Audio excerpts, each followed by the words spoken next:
I want to share with you guys an amazing, amazing story.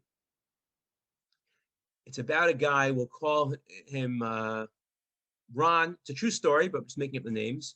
So Ron is dating, he's trying to find a girl, and he's dating a few different girls, and nothing's working out. And then one day, Ron is on an airplane, and he can't believe it. The stewardess is not only Jewish, she's religious. She's like praying, and he can't believe it. Wow, he starts talking to her, and turns out she's a convert. And I don't know what the laws are today about airline employees dating customers, but one thing led to the next. They started dating. Things started to get serious, and he decides, I got to tell my parents about this. I think I want to marry her. So he starts telling his parents about this girl. We'll call her Hermione. So Ron is talking about Hermione, and she just seems great. And as he explains to his parents everything about her, oh yeah, and she converted.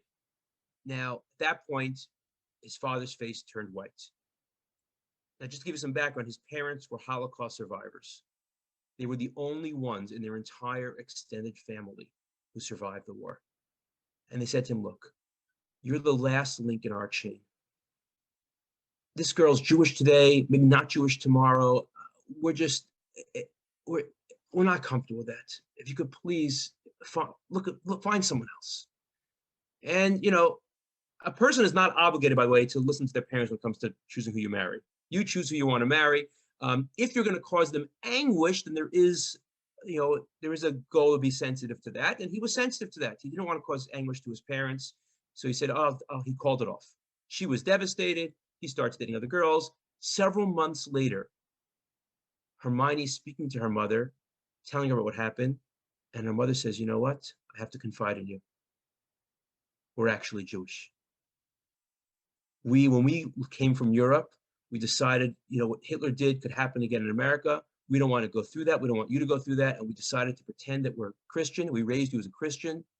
But now that we see you chose a different path, we see what it's doing to you, we want to support you. She runs to tell Ron, guess what? I'm actually Jewish. Ron tells his parents, guess what? She's Jewish. And his father's like, yeah, right. Come on. That's just like too convenient. No way. So Ron's like, please, can we just meet her? Let's meet her, meet her parents, discuss it. And his father sees, okay, it means a lot to him. Fine, let's get together. Hermione's father walks in. He sees Ron's father. They see each other, and they both break down crying. They embrace, and everyone else who's in shock what's going on here, everyone else at that point learns that the two fathers were actually best friends growing up in the shtetl in Europe, in the same exact town. And Hermione's father then says, do you remember the pact that we made when we were kids? And Ron's father says, yeah, that if one of us has a boy and one of us has a girl, then we're going to marry them off to each other. I think it's time for us to follow through on our pledge.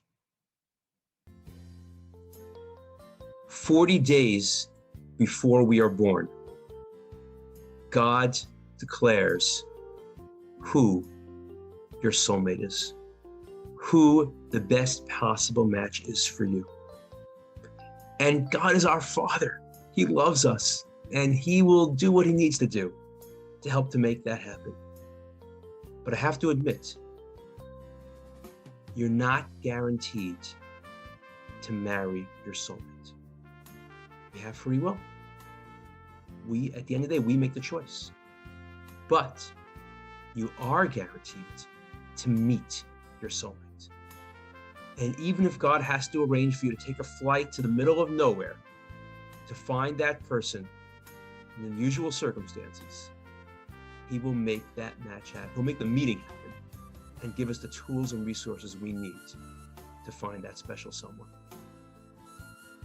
So I want to give a bracha, blessing to everyone, to all the singles out there, that you should all find the right person in the right time, in the right place.